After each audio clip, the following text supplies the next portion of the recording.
The moment Lady Rosamund Hale saw her sister walking toward the altar wearing her wedding veil, her world did not collapse, it split cleanly in two. If your heart just clenched with hers, tell me where you are watching from, and please like, share, and subscribe to the channel so you never miss stories filled with passion, heartbreak, and powerful love. Chapter 1: The Wedding That Became a Betrayal. The cathedral glittered with candlelight and expectation, every polished surface reflecting the promise of a perfect union. Fresh roses lined the aisle in delicate arrangements of ivory and blush, their fragrance heavy in the air. Nobility from across London filled the pews, murmuring with anticipation as the organ's final notes faded into reverent silence. Rosamund stood at the front, her pulse echoing in her ears beneath the lace-trimmed veil that softened her vision into a haze of light and color. This was the moment she had been prepared for her entire life. Marriage was not merely romance for women of her standing, it was duty, stability, security, future. And Lord Adrian Whitcomb, Viscount Ashford, had seemed a suitable match. He was charming when required, attentive in public, and his family possessed both wealth and respectable lineage. Their engagement had been celebrated as ideal. Rosamund had convinced herself that affection would deepen into love after marriage, that companionship would grow with time. She had been willing, hopeful, even happy. Until she noticed the sound, a stir behind her. At first, she assumed it was simply late arrivals or restless guests shifting in their seats. But then the whispers began, soft, confused, spreading quickly like wind through leaves. Rosamund glanced toward her maid of honor, who looked pale. Something was wrong. Slowly she turned, and her breath vanished. Walking down the aisle toward her was her younger sister, Lydia Hale, wearing white. Not just white, Rosamund's spare gown, the one commissioned in secret months ago as a precaution. Lydia's golden hair shimmered beneath a veil identical to Rosamund's own, her cheeks flushed with theatrical nerves, her expression carefully arranged into innocent vulnerability. The horror of understanding struck instantly. This was no accident. This was planned. Gasps rippled through the cathedral, fans snapped open, heads turned sharply between the sisters. What is the meaning of this? Surely that is Miss Lydia. Rosamund's eyes shifted to the altar, to Adrian. For one fragile second she hoped, desperately, that he would look confused, shocked, that he would step forward and demand an explanation. Instead, relief softened his face. Relief. Her stomach dropped. He knew. He had agreed. The realization carved through her chest with surgical precision. Lydia reached the altar steps, lowering her gaze modestly as though this were perfectly proper. Adrian extended his hand toward her without hesitation. The priest hesitated visibly. Rosamund's mother rose from the front pew and hurried towards her, smile strained but determined. "My darling," her mother whispered urgently, gripping Rosamund's arm, "you must remain calm. Circumstances have evolved." "Evolved?" Rosamund repeated faintly. Adrian realized that Lydia is the more suitable match. Their temperaments align better. It would have been unwise to proceed otherwise. Unwise. The word rang with cruel absurdity. "And I?" Rosamund asked quietly. Her mother's eyes hardened. "You will find another opportunity. This avoids future misery." Avoids? As though Rosamund were a misplaced inconvenience rather than a daughter whose heart was being shattered before hundreds of witnesses. At the altar, Lydia placed her hand into Adrian's, and Adrian smiled at her. Applause began hesitantly among the guests, confusion mingling with fascination. Humiliation surged through Rosamund in a burning wave. Her face felt hot, her throat tight, her chest aching with the effort of holding herself together. She wanted to run. She wanted to scream. But something inside her refused to break. She would not give them the spectacle they expected. So she stood, still, silent, watching as her sister took her place, watching as vows meant for her were spoken to another woman. Tears pressed against her eyes, but she forced them back with sheer will, lifting her chin with a composure that felt almost unreal. That was when she felt it. A gaze. Not pitying, not curious. Focused. She turned slightly. Near one of the cathedral columns stood a man unlike anyone else in the room. Tall, broad-shouldered, dressed in dark formal attire cut with impeccable precision. His presence carried quiet authority that seemed to command the space around him.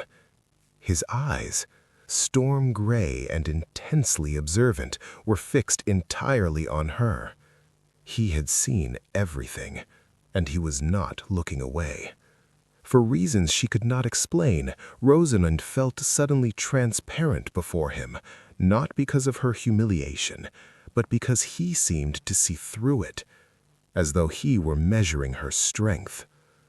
The ceremony concluded in a blur of applause and murmured excitement. Guests surged forward to congratulate the new couple. Rosamund remained motionless until her closest friend, Eliza, rushed to her side. "Rosamund," whispered Eliza fiercely, "we must leave immediately." Rosamund nodded faintly. As she turned toward the exit, she passed the tall stranger. For a brief moment, they stood close enough to feel each other's presence. His voice was low, controlled. "You did not cry." The simple statement startled her. She looked up at him. Up close, his features were striking, strong jawline, faint scar near his brow, eyes holding restrained intensity. "I would not give them the satisfaction," she replied quietly. A flicker of approval crossed his expression. "Good," he said. Then he stepped aside, allowing her to pass. Outside, the cold air struck her lungs sharply. Carriages lined the street, drivers pretending not to listen to the scandal already spreading like wildfire. Once inside her carriage, the door closed, and her composure shattered.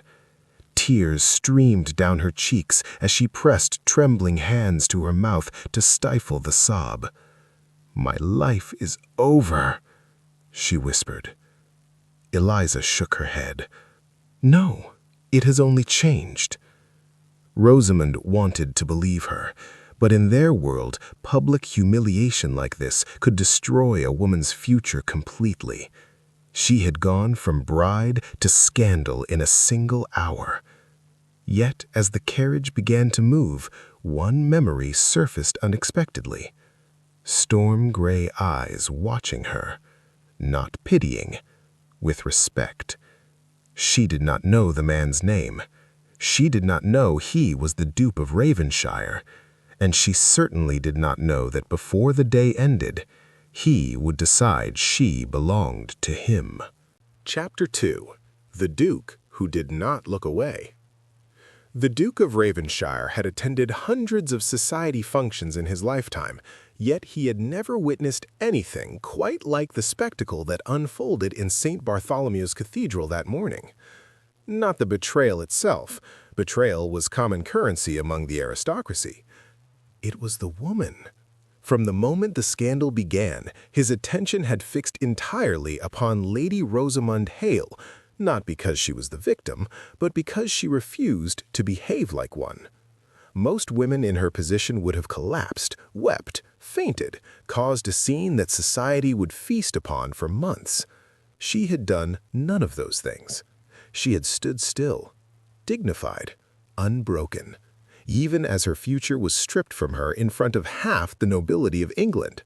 That alone would have been remarkable, but what lingered in his mind hours later was the look in her eyes when she turned toward him.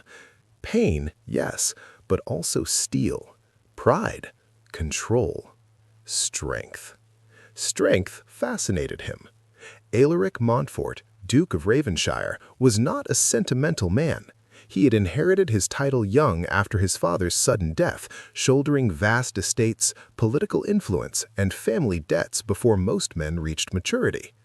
Responsibility had carved discipline into his bones, leaving little room for emotional indulgence. He valued competence, loyalty, intelligence. Weakness irritated him. Yet Lady Rosamund Hale had shown none. By the time his carriage reached Ravenshire House that afternoon, he had already made several decisions. His valet had barely removed his coat before Alaric spoke. "I want information," he said. The valet, who had served him long enough to recognize the tone of command that allowed no delay, inclined his head. "Regarding whom, Your Grace?" "The Hale family, particularly the elder daughter." Within hours, reports began arriving. Rosamund Hale, age 23, eldest child of Baron Hale, a modest but respectable title, burdened by increasing financial strain. Known in society for her composure, kindness, and quiet intelligence rather than beauty or charm. Her younger sister Lydia, however, possessed the traits society adored: vivacity, flirtation, effortless allure. It did not surprise him that Lord Adrian Whitcomb had chosen Lydia. It disgusted him that he had done so publicly. The more Alaric learned, the more intrigued he became. Rosamund had managed her father's household accounts for years, due to her mother's poor health. She was educated beyond the norm for women, fluent in French, and possessed an aptitude for estate management that rivaled many men. Practical, capable, undervalued. By evening, his curiosity had shifted into something more deliberate: opportunity. Meanwhile, across London, Rosamund sat in her bedchamber, staring at nothing. Her wedding gown lay discarded across a chaise like a ghost of a life that no longer existed. Hours had passed since her return home, yet the humiliation replayed endlessly in her mind. The whispers, the glances, Lydia's triumphant smile, Adrian's relief. Her chest ached with a hollow heaviness that felt impossible to escape. A soft knock sounded. "Eliza?" Rosamund asked faintly. "Yes." Her friend entered cautiously, carrying a tray with untouched tea. "You must drink something," Eliza said gently. Rosamund shook her head. "I feel numb." Eliza sat beside her, taking her hand. "You are not ruined," she said firmly. Rosamund let out a hollow laugh. "I was abandoned at the altar while my sister married my fiancé before half of London. I believe that qualifies as ruined. Society has a short memory when presented with something new, and you are worth far more than any title." Rosamund wished she possessed such certainty. Before she could respond, another knock sounded. A servant entered, pale with surprise. "My lady, there is a gentleman requesting an audience." Rosamund frowned slightly. "At this hour?" "Yes, my lady. He would not give his name to me, only this." The servant handed her a calling card. Rosamund looked down, and her breath caught. The Duke of Ravenshire, one of the most powerful men in England. Her mind struggled to process the absurdity. "Show him to the drawing room," she said automatically, rising despite her exhaustion. Moments later, she entered the drawing room to find him standing near the window, dark silhouette outlined by fading twilight. He turned as she entered. For a brief moment, neither spoke. Up close, his presence was even more imposing than she remembered. Tall, commanding, radiating authority that filled the space without effort. Yet his eyes held the same focused intensity. "You wished to see me, Your Grace?" she asked quietly. "I did." His voice was calm, controlled, deep. "I hope you will forgive the intrusion. I would not have come uninvited had the circumstances been ordinary." A flicker of dry humor touched her expression. "Today has been anything but ordinary." "No," he agreed. Silence lingered briefly. Then he said something unexpected. "You conducted yourself with remarkable composure." The words struck her harder than sympathy would have. Praise, respect. Her throat tightened slightly. "Thank you," she said. "I dislike injustice, particularly when it is executed publicly." She met his gaze. "Society thrives on spectacle, Your Grace." "Yes, but it also thrives on correction." Confusion flickered through her. "I do not understand." He studied her for a long moment, and then he spoke the words that would change her life. "I would like you to marry me." The world seemed to tilt. Rosamund blinked. I beg your pardon?" "I am proposing marriage," he said plainly. Shock flooded her system. This could not be real. "You scarcely know me," she said. "I know enough." "And why," she asked slowly, "would you wish to marry a woman who has just been publicly humiliated?" His answer came without hesitation.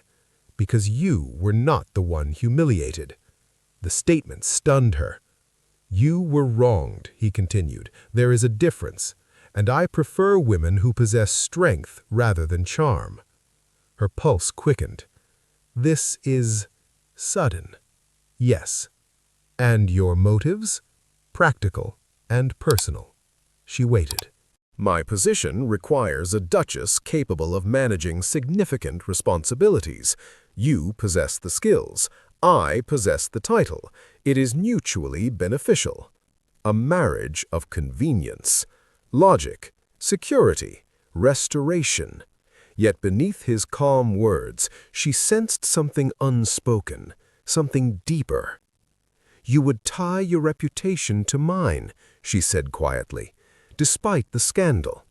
His gaze sharpened slightly. "Lady Rosamund, I do not fear scandal."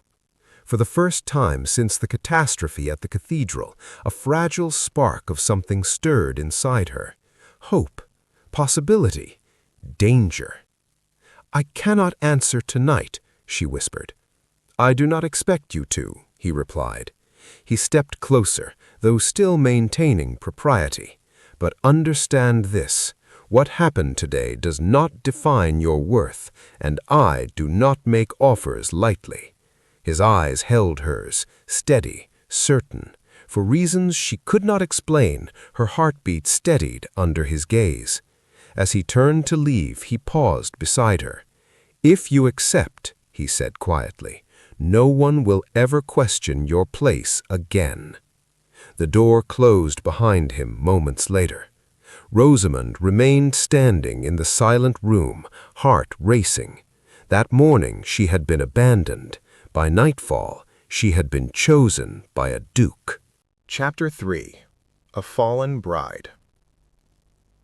Sleep did not come easily that night. Rosamund lay awake beneath embroidered covers, staring into darkness while the Duke of Ravenshire's words echoed relentlessly in her mind. "I would like you to marry me." The absurdity of it should have been laughable. Only hours earlier she had been publicly cast aside, her dignity torn apart before society's eyes. Now one of the most powerful men in England was offering her marriage as though such things were simple transactions. Yet nothing about him had felt impulsive. He had spoken with certainty, deliberation, and something else she did not yet understand. Morning brought no clarity, only consequences. By the time Rosamund descended the staircase, the household atmosphere had shifted into something strained and brittle. Servants moved quietly, avoiding her gaze with the awkward caution reserved for tragedy. News had spread. Of course it had. London thrived on scandal like a fire thrived on oxygen. She entered the breakfast room to find her parents already seated. Her father looked exhausted, gray threaded through his hair more prominently than she remembered. Her mother's expression was tight with restrained irritation rather than sympathy. Neither mentioned the wedding. Instead, her mother spoke first. "You will remain home for several weeks," she said briskly, "until the worst of the gossip settles." Rosamund sat slowly. "I see." Her father cleared his throat. "It is unfortunate, Rosie, but perhaps for the best. Lord Whitcomb is not a man of strong constancy." The absurdity of it stunned her. Not a man of strong constancy. He had abandoned her at the altar. She swallowed hard. "You knew?" Her father shifted uncomfortably. "There were indications of his interest in Lydia. And yet you allowed the wedding to proceed?" Silence answered her. Her mother's voice cut sharply through the room. "Your sister's happiness is also important. Adrian and Lydia are well suited." The words struck like a slap. "My humiliation was a reasonable price?" Rosamund asked quietly. Her mother's eyes flashed. "Do not be dramatic. Society will forget." Rosamund realized then, with sudden painful clarity, that she would receive no comfort here, no protection, no outrage on her behalf, only inconvenience. The realization hurt more than the betrayal itself. She finished breakfast in silence before excusing herself. Outside, the garden offered brief refuge. The autumn air carried a faint chill, leaves turning gold beneath pale sunlight. Rosamund walked slowly along the gravel path, trying to gather the scattered fragments of her thoughts. Her future had been carefully planned. Marriage to Adrian, household management, children, stability. All gone. In its place stood uncertainty and a duke's proposal. Footsteps approached behind her. Eliza appeared, cheeks flushed from haste. "I came as soon as I heard," she said, taking Rosamund's hands. "Tell me everything. Did he truly propose?" Rosamund nodded faintly. "Yes." Eliza's eyes widened. "Good heavens! I do not understand why." "Does it matter?" Eliza asked bluntly. "He is wealthy, powerful, respected, and unmarried. Half the mothers in England would sacrifice their fortunes for such an opportunity." Rosamund gave a weak smile. "That is precisely what troubles me." Eliza studied her carefully. "You fear being a convenience?" "Yes." "And what were you to Adrian?" The question silenced her. Eliza squeezed her hands. "At least the Duke sees your strength." Rosamund looked down. Strength. She did not feel strong. She felt hollow. Before she could respond, another voice interrupted. "Well, how touching!" Rosamund stiffened. Lydia stood at the garden entrance, radiant in newlywed glow. A sapphire pendant rested against her throat, no doubt Adrian's gift. Triumph sparkled in her eyes. "I wondered where you had disappeared to, dear sister," Lydia said lightly. "Hiding from society already?" Eliza's posture sharpened. "You should leave." Lydia ignored her. "I truly am sorry things happened so suddenly," Lydia continued, tone dripping with insincere sympathy. "But Adrian and I simply could not deny our feelings any longer." Rosamund's chest tightened painfully. "You could have told me," she said quietly. Lydia shrugged. "Would it have changed anything?" "Yes. It would have spared her humiliation." But Lydia did not care. "I have always been sensible, practical. Marriage suits me better, don't you think?" Rosamund met her gaze steadily. "I hope you are happy." For a moment, uncertainty flickered across Lydia's face, then vanished beneath smugness. "Oh, I am." She turned and walked away. Eliza exhaled sharply. "She is insufferable." Rosamund watched Lydia disappear into the house. A strange calm settled over her. Perhaps humiliation had burned away something fragile inside her. That afternoon, another visitor arrived. The Duke of Ravenshire. This time, her parents were present. Her mother nearly fainted when his title was announced. Within minutes, the drawing room transformed into a scene of eager politeness. Tea was served, compliments exchanged. The Duke remained composed, direct. "I will speak plainly," he said after formalities concluded. "I wish to marry your daughter." Her mother's teacup rattled against its saucer. Her father blinked in astonishment. "Your Grace, surely there is some misunderstanding," Baron Hale stammered. "There is none." His gaze shifted to Rosamund. "Have you reached a decision?" The room seemed to hold its breath. Rosamund's heart pounded violently.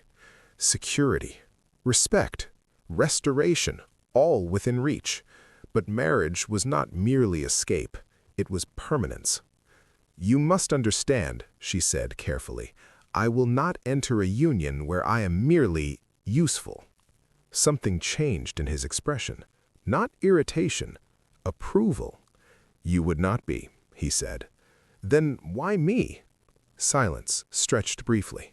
Finally, he answered, "Because you possess qualities I admire, intelligence, composure, integrity, and because when you were wronged publicly, you did not surrender your dignity." Emotion caught unexpectedly in her throat. No one had defended her, until now. "And," he added quietly, "because I believe you would be extraordinary as my Duchess." The words settled deep inside her chest. For the first time since the cathedral, she felt seen, not pitied, seen. Her parents watched anxiously, barely concealing their desperation for her acceptance. But this decision, this one, would be hers. Rosamund lifted her chin. "Yes," she said, "I will marry you." A slow breath left his chest, almost like relief. "Good," he said softly. In that moment, her life changed again, not because she had been rescued, but because she had chosen. Chapter 4. The Most Unexpected Proposal. The engagement was announced the following morning. By noon, London was in an uproar.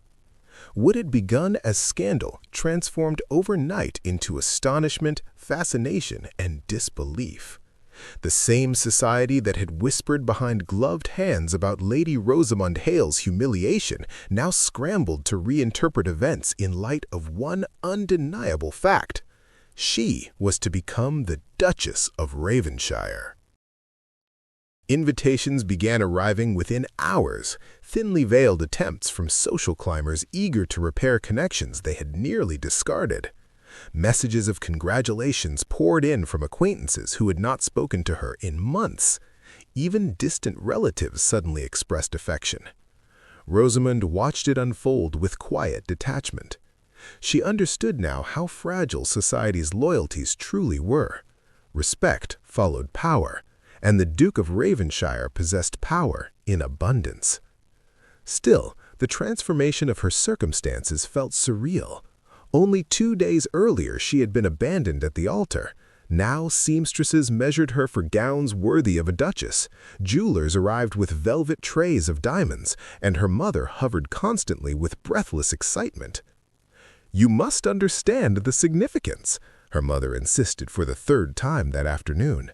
"The Ravenshire title is ancient, influential. Your position will eclipse nearly every woman in London." Rosamund met her reflection in the mirror as a maid adjusted fabric across her shoulders. "I am aware," she said quietly. But rank was not what unsettled her. It was the man himself. Alaric Montfort remained an enigma. He visited daily during the short engagement period, always courteous, always composed, yet never overly familiar. Their conversations focused on practical matters, estate responsibilities, charitable obligations, expectations of a duchess. He treated her not like a fragile woman recovering from scandal, but like a partner preparing for shared duty. It was refreshing and unnerving. One evening, during a walk in her family's garden, she finally asked what had been lingering in her mind. "Why did you truly choose me?" He glanced at her. "I told you." You gave reasons, she replied, not the truth. A faint hint of amusement touched his expression. You prefer blunt honesty. Yes. They walked several steps in silence before he answered. I recognized myself in you. She blinked in surprise. How?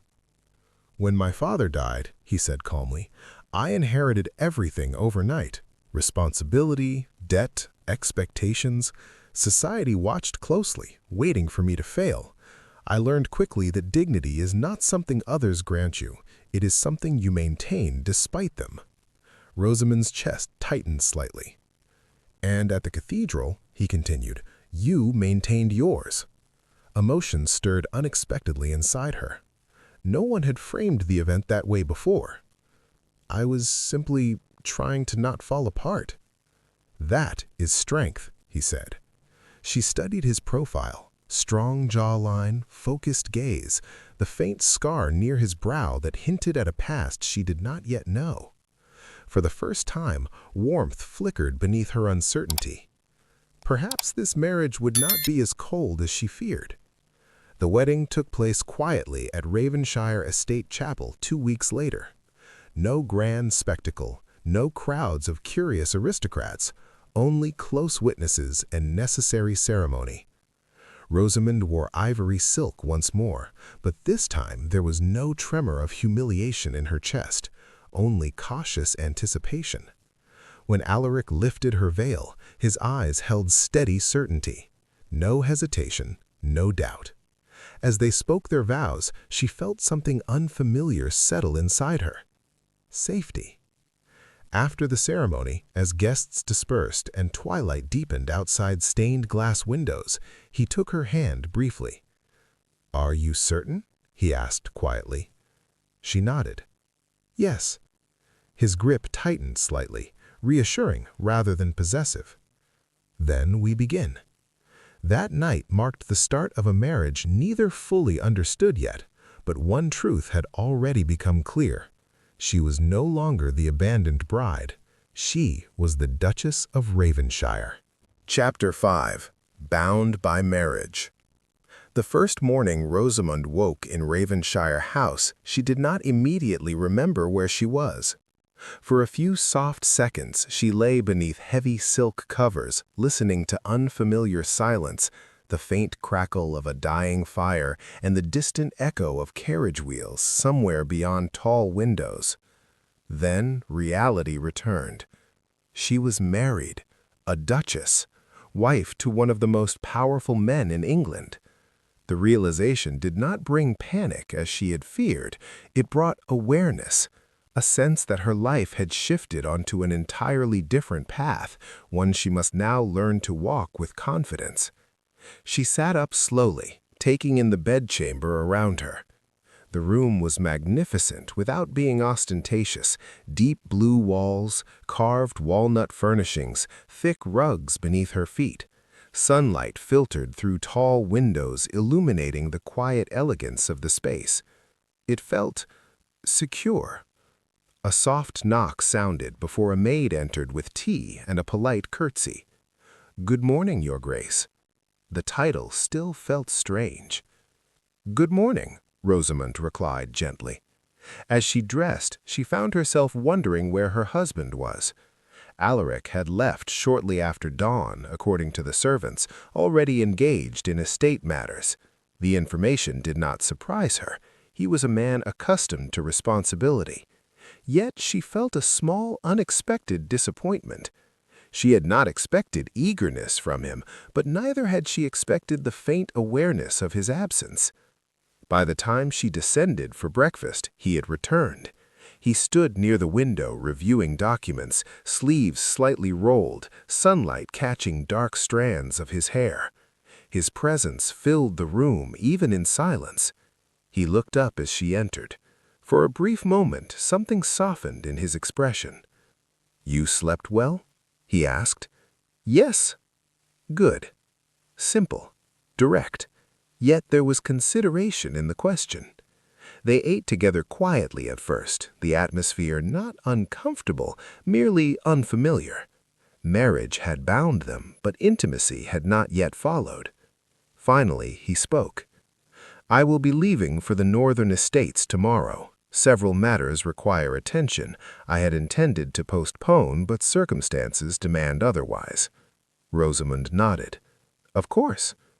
I would prefer you accompany me. Ravenshire Castle is your home now. It is time you saw it." A flicker of nervous anticipation stirred inside her. "Yes," she said, "I would like that." He studied her briefly, as though gauging her reaction. "You were not overwhelmed?" She gave a faint smile. "I have already survived being abandoned at the altar. I believe I can survive relocation." The corner of his mouth lifted slightly. Humor. It was the first time she had seen it. The journey north took 2 days, the countryside unfolding into rolling hills and autumn forests painted in gold and crimson. Rosamund watched through the carriage window, absorbing the changing landscape and the reality that all of it, villages, farmland, tenants, now fell partially under her responsibility. The weight did not frighten her, it steadied her. When Ravenshire Castle finally appeared against the horizon, her breath caught. It was vast, stone towers rising against the sky, ancient walls softened by ivy, banners fluttering above arched gates. The estate surrounding it stretched endlessly, fields and woodland merging into distant hills. "This," she whispered. "Yes," Alaric said, quietly. "It has been in my family for centuries." As they entered the courtyard, staff lined the steps to greet them. "Welcome home, Your Grace," the steward said with a deep bow. Home. The words settled unexpectedly deep inside her. Over the following days, Rosamund discovered the rhythm of her new life. Estate ledgers, tenant petitions, charitable responsibilities, household management on a scale far greater than anything she had known before. And Alaric watched, not critically, appraisingly. She noticed it during meetings, when she offered suggestions that improved efficiency, during discussions about tenant welfare, where her compassion balanced his pragmatism, during evening reviews of accounts, where her mathematical precision impressed him. "You are remarkable," he said one evening, without looking up from documents. The quiet praise warmed her more than it should have. "I am practical," she replied. "That is rarer." Their relationship began shifting subtly. Shared responsibility created familiarity. Familiarity created comfort. Comfort created awareness. She noticed the way his voice softened when addressing her privately, the way his gaze lingered slightly longer than necessary. The protective instinct in small gestures, guiding her through crowded halls, ensuring her comfort during long meetings. And he noticed her too. Her intelligence, her calm under pressure, her kindness towards servants and tenants alike. But emotional walls remained. Neither crossed them. Until the night, everything changed. A violent storm rolled across the estate, thunder shaking the castle walls. Rosamund awoke abruptly, heart racing as lightning illuminated the room. Moments later, a sharp crash echoed from somewhere in the corridor. Before she could react, her chamber door opened. Alaric entered, fully dressed, concern etched across his features. "Are you hurt?" he asked. "No." Relief flickered across his face. "A section of the west wing roof collapsed. No injuries, but I wanted to ensure you were safe." The intensity in his voice surprised her. "You came personally?" "Of course." Silence lingered between them, broken only by distant thunder. For reasons she could not explain, emotion rose suddenly in her chest. "No one has ever—" she began softly, then stopped. He stepped closer. "What?" "Prioritized my safety before." Something shifted in his expression, a barrier lowering. "You are my wife. Your safety is not negotiable." The words sent warmth spreading through her. Without thinking, she reached for his hand. He froze briefly. Then his fingers closed around hers. The contact felt electric, real, alive. Neither spoke, but something undeniable had begun. Chapter 6. Beneath his cold exterior. After the storm, something subtle but undeniable changed between them. It was not dramatic. There were no grand declarations, no sudden confessions, no sweeping gestures of romance that novels so often promised. Instead, it was quieter, closer, real. Rosamund began to notice the small things first. The way Alaric ensured her carriage was always prepared before she requested it. The way he adjusted meeting schedules when he sensed her fatigue after long days reviewing estate matters. The servants spoke of her with admiration, and Alaric noticed everything. One morning, she entered his study to find him already awake, reviewing correspondence near the fireplace. The early light cast shadows across his features, emphasizing the sharp angles of his face. "You rise early," she said. "So do you," he replied. She hesitated briefly before speaking. "I wanted to review the tenant repair requests before the steward arrives." He gestured toward the desk. "Then we begin together." They worked side by side for nearly an hour, discussing budgets, labor allocations, and crop forecasts. Their conversation flowed easily, logic meeting logic, each suggestion building upon the other. At one point, he paused and looked at her. "You see patterns quickly," he said. "I had to," she replied softly. "My father's accounts were disorganized." "That experience benefits this estate considerably." The approval in his voice warmed her. She realized then that she enjoyed working with him, not because of duty, because of partnership. Days passed, then weeks. The castle no longer felt intimidating. It felt lived in, claimed. Her presence began influencing the estate in visible ways. Improved tenant housing, expanded school funding for village children, medical provisions for workers injured during harvest. The staff spoke of her with admiration, and Alaric noticed everything. One afternoon, he watched from the courtyard as Rosamund knelt to speak with a farmer's young daughter, adjusting the child's torn shawl with gentle hands. The girl's mother stood nearby, eyes filled with gratitude. Something unfamiliar stirred in his chest. Not pride, something deeper. He realized then that he admired his wife, profoundly. That realization unsettled him more than he expected. He had entered this marriage for practical reasons, stability, capability, partnership. But admiration was dangerous. Admiration could become attachment, and attachment carried risk. That evening, during dinner, he found himself studying her across the candlelit table, the curve of her smile when she laughed softly at something he said, the intelligence in her eyes when discussing estate improvements, the calm strength that had first drawn his attention. "You are staring," she said gently, amusement touching her voice. He did not look away. "Yes." Color rose faintly in her cheeks. "Why?" The honest answer hovered dangerously close. "Because I am beginning to care for you." Instead, he said, "I was considering how efficiently you have transformed this estate in such a short time." She smiled slightly. "Flattery from a duke is rare." "Observation," he corrected. Silence lingered, not uncomfortable, but charged with something neither fully understood yet.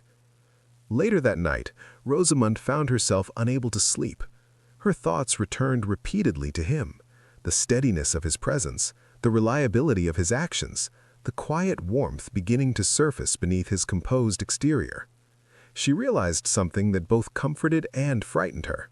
She trusted him.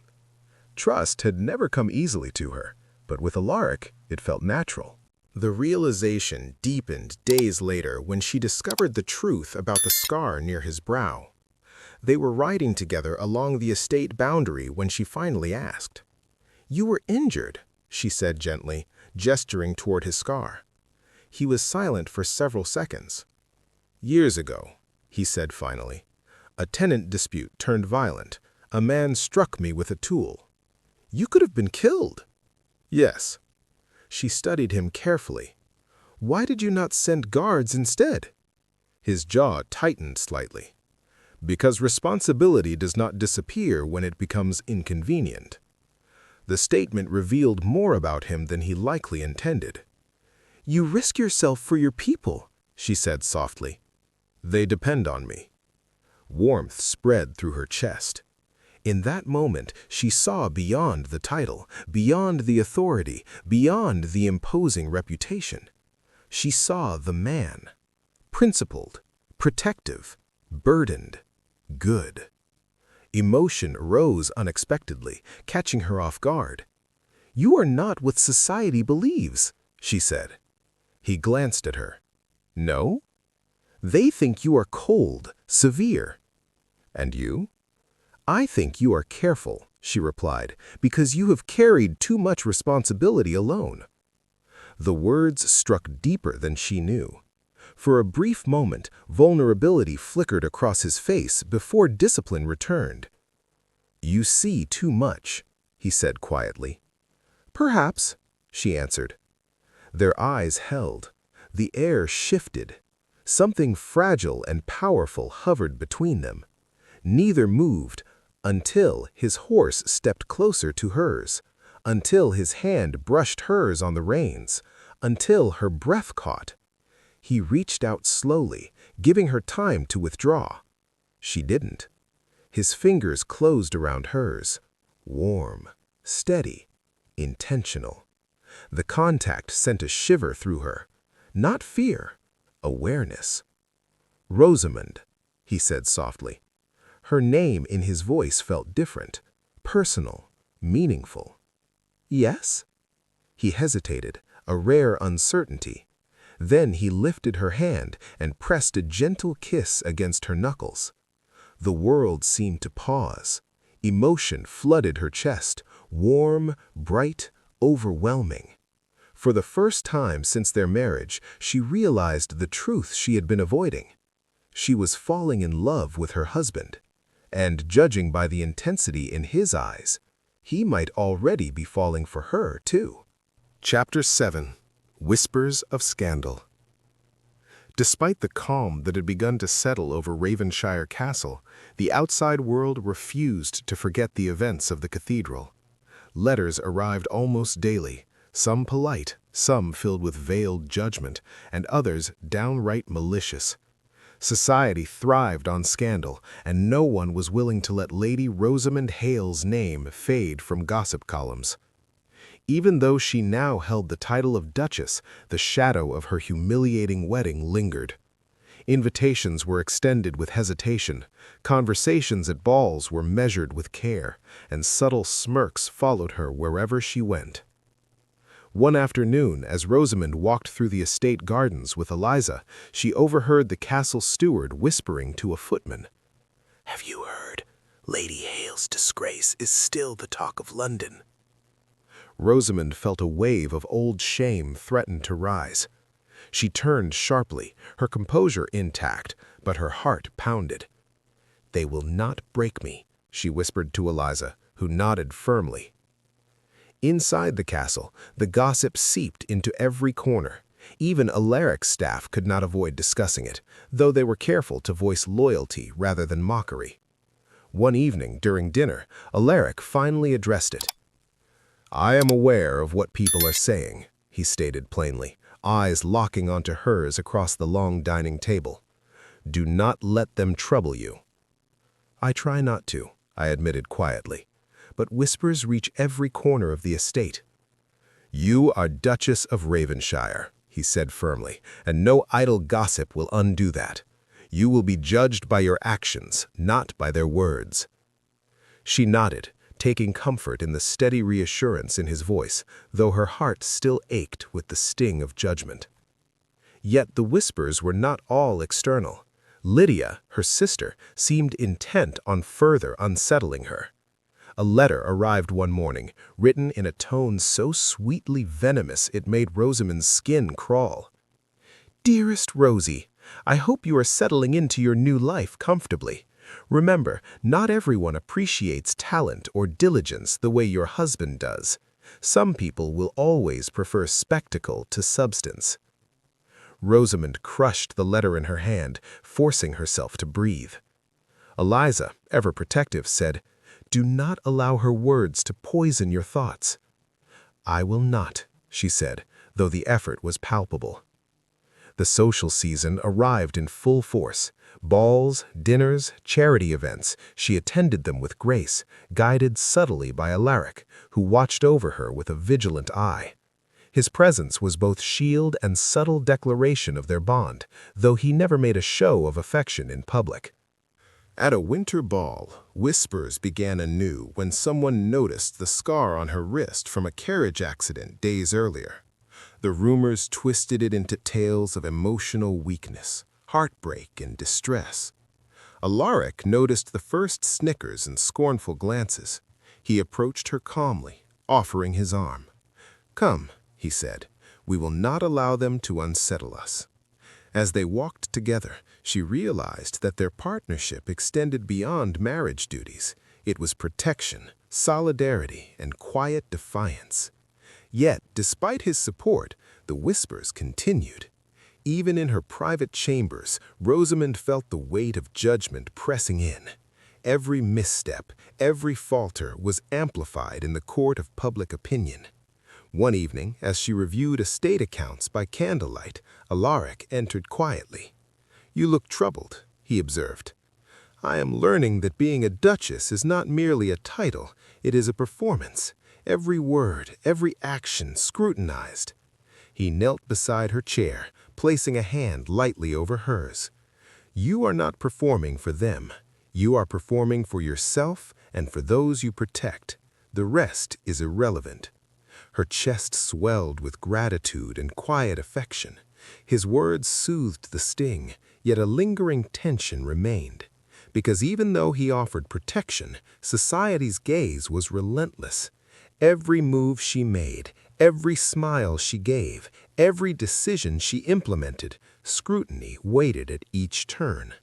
And somewhere in the midst of it all, Lydia still thrived, her triumph a constant subtle echo of Rosamund's humiliation. But for the first time, Rosamund realized she was no longer the woman trembling at the cathedral. She had grown, she had adapted, and with Alaric by her side, she would weather every whisper, every sneer, and every challenge thrown by the world that had once humiliated her. She would not break. She would rise, and when the world turned its attention back to her sister, she would be ready. Chapter 8. Truths and Vulnerability. Winter had softened into spring, and the castle gardens were alive with the subtle perfume of blooming roses. Rosamund wandered among them one afternoon, her hands brushing the delicate petals as though drawing courage from their quiet resilience. The weight of society's judgment, Lydia's whispers, and even her own lingering doubts had begun to settle. She felt steadier, more in control of her life than she had in months. Yet there remained a distance between her and Alaric that neither time nor circumstance had fully bridged. They moved together through estate matters with precision, shared dinners and carriage rides with civility, and even exchanged private conversations, but their emotional walls remained firmly in place. Until that afternoon. They had ridden to the northern edge of the estate to inspect newly planted orchards, and a gentle rain had begun to fall, misting the rolling hills in silver light. The horses trotted along the path in quiet rhythm, the only sound the soft fall of raindrops and the occasional call of a distant bird. Alaric rode beside her, calm and composed as always. "You are unusually quiet today," he observed. Rosamund hesitated, reluctant to reveal too much. Yet something about the silver rain, the expanse of green stretching endlessly before them, made vulnerability seem possible. "I have been thinking," she said slowly, "about why you chose me, truly." He glanced at her, curiosity flickering in his storm-gray eyes. "I told you. You know my reasoning." "Yes," she admitted, "but I want the truth beneath it, The reason you spoke only in practical terms, the real reason. The horses moved steadily along the path. Alaric did not answer immediately. She sensed his hesitation, the careful weighing of words before spoken truth. Finally, he spoke. I chose you because I saw strength where others saw weakness. Because when everyone else abandoned you, you remained composed. Because I saw in you the qualities I value most: intelligence, courage, and integrity. Her breath caught. And? She whispered. And, he continued, because when I saw you standing at the cathedral, I recognized a woman who would stand beside me as an equal, not as a shadow or ornament. I could not, would not ignore that. Her chest tightened, warmth spreading through her in a wave she had not expected. I never thought anyone would see me that way, she admitted. Not after everything that happened, not after my humiliation. He stopped the horses and dismounted, gesturing for her to do the same. The rain fell around them, cooling their flushed faces. Alaric came closer, eyes unwavering. Humiliation does not define a person, he said softly. It reveals them. It reveals how they endure. And you endured with grace. Tears threatened, but she blinked them back. And you? What do you see in me besides endurance? What draws you here beyond duty or practicality? His lips curved in a faint, almost imperceptible smile. I see a woman I admire, a woman I care for, a woman I cannot stop thinking about. The admission struck her in the chest like a sudden storm. Her heart raced, a flush creeping across her cheeks. I feel the same, she confessed. For the first time, they did not speak with caution or measure. Words poured freely, laughter mingled with sighs, and silences felt like shared breath rather than distance. You have walls, Alaric said quietly, touching her hand. I know you do, but I do not fear them. I want to know what lies behind them. Rosamund looked up at him, vulnerability raw yet steady in her gaze. I have been hurt before, she admitted, abandoned when I trusted, humiliated when I was strong. It is difficult to let anyone in completely. Then I will wait, he said, voice firm but gentle. I do not ask you to rush, but I will remain by your side, always. Something inside her shifted, an invisible barrier falling away. For the first time, they were not just husband and wife bound by duty or circumstance. They were two people discovering the truth of their hearts and the love that had been quietly growing between them all along. You are extraordinary, he whispered, not because of title or title alone, but because of who you are, your mind, your heart, your courage. They are rare. Rosamund swallowed, feeling tears slip past her control. And you have seen me as I truly am, not the broken bride, not the scandal, not the gossip. No, he said softly, I have seen you as you are, and I am grateful for it. A hush fell over the orchard, only the rain and the distant call of a lark filling the space between them. Slowly, hesitantly, she leaned forward, resting her forehead against his chest. He bent toward her, allowing her vulnerability without judgment, without fear, without expectation, just presence. And in that quiet, silver-drenched afternoon, the walls between them began to crumble completely. For the first time, they were not just husband and wife bound by duty or circumstance. They were two people discovering the truth of their hearts and the love that had been quietly growing between them all along. Chapter 9. The Duke's Claim. Spring deepened into early summer, and the estate thrummed with life. Workers tended the orchards, the gardens flourished under Rosamund's careful attention, and the castle itself seemed to breathe with renewed vitality. Yet even amid this beauty, the memory of the cathedral, the humiliation, the betrayal, sometimes crept into her thoughts, an old shadow she thought she had left behind. It was during a formal evening gathering at Ravenshire House that the past confronted her most directly. Guests of high society had arrived, eager to witness the famed Duchess who had endured such scandal. Chandeliers cast glittering light across the ballroom, and the murmur of polite conversation echoed through the grand hall. Rosamund moved with composed elegance, gloved hands steady, chin held high. Her gown of deep emerald silk caught the candlelight, reflecting a woman who had grown from the ashes of disgrace. Yet when she spotted Lydia across the room, laughing lightly with a cluster of acquaintances, she felt the familiar sting of rivalry. Before she could dwell too long, Alaric appeared at her side, offering his arm. His presence alone commanded attention. The subtle power in his stance, the quiet authority in his gaze, sent ripples through the gathering. Murmurs arose as attendees noticed the Duke standing proudly beside his wife. "Shall we dance?" he asked, his voice low and intimate. She nodded, allowing him to lead her to the ballroom floor.